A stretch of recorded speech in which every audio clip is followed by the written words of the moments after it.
अत्यंत विशेष हरे कृष्णा भाद्रपद मास में आती है एक अत्यंत विशेष एकादशी तिथि जो भगवान श्री विष्णु को अत्यंत प्रिय है और इस एकादशी का नाम है अजा एकादशी।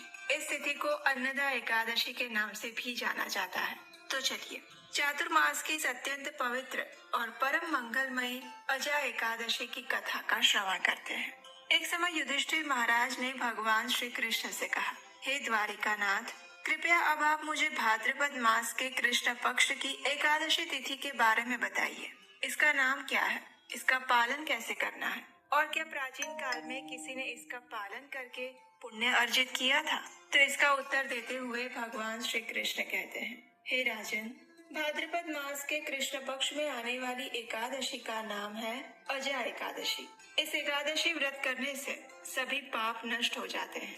जो मनुष्य इस एकादशी तिथि के दिन पूर्ण श्रद्धा और भक्ति भाव से भगवान श्री केशव की पूजा करके उन्हें अपना ये व्रत अर्पित करता है, उसके पूर्व और वर्तमान जन्म के सभी पापों का नाश हो जाता है। और इस विषय में एक प्राचीन इतिहास भी आता है, ध्यान पूर्वक सुनो। बहुत समय पहले हरिश्चंद्र नाम के एक चक्रवर्ती राजा राज्य करते थे। वे अत्यंत वीर, प्रतापी और सत्यवादी थे।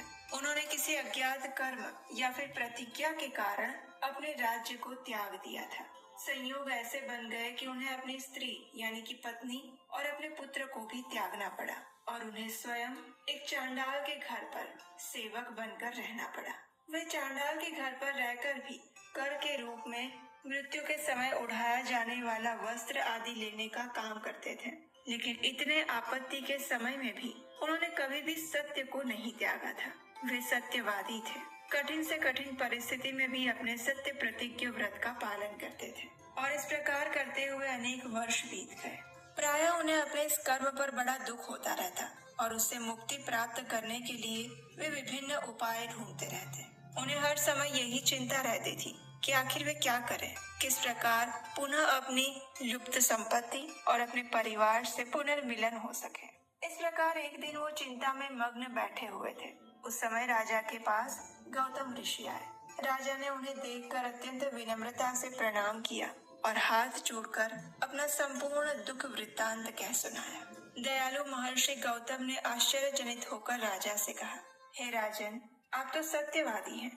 मुझे आश्चर्य है कि आप इतने लंबे काल तक इस दुख भरी स्थिति में रहते हैं, लेकिन फिर भी इससे निकलने का मैं एक उपाय आपको बताता हूँ। आप भाद्रपद मास के कृष्ण पक्ष में आने वाली अजा नामक एकादशी का विधि पूर्वक पालन कीजिए। शास्त्रों में बताए गए अनुसार इस एकादशी व्रत का पालन कीजिए। रात्रि के समय कथा और कीर्तन करते हुए भक्ति भाव से जागरण कीजिए और अगले दिन इस एकादशी व्रत का निर्धारित समय के अंदर पारण कीजिए।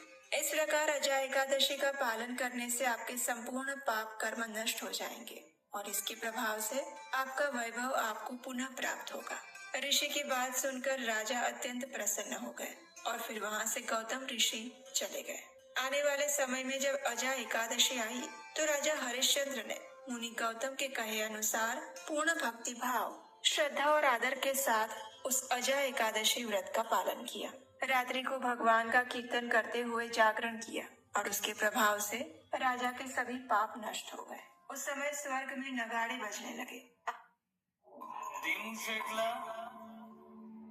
मुक्ती मिळालेली नाही अजून.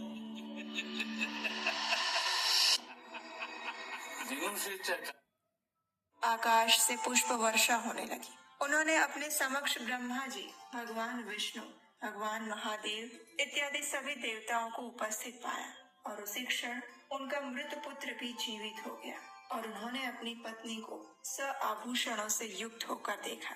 इस व्रत के प्रभाव से उन्हें अपना राज्य पुनः प्राप्त हुआ। उन्होंने दीर्घ काल तक अपने पुत्र और परिवार के साथ संपूर्ण पृथ्वी पर शासन किया और जीवन के अंत में परिवार के साथ उन्होंने भगवत धाम की प्राप्ति की। हे राजन, ये संपूर्ण अजा एकादशी के व्रत का प्रभाव था। जो भी मनुष्य इस एकादशी का पूर्ण श्रद्धा और भक्ति भाव से पालन करता है और रात्रि में जागरण करके अगले दिन इस व्रत का पारण करता है, उसके पूर्व और वर्तमान जन्म के सभी पाप नष्ट हो जाते हैं और अंत में उसे भगवान श्री कृष्ण की विशेष कृपा प्राप्त होती है।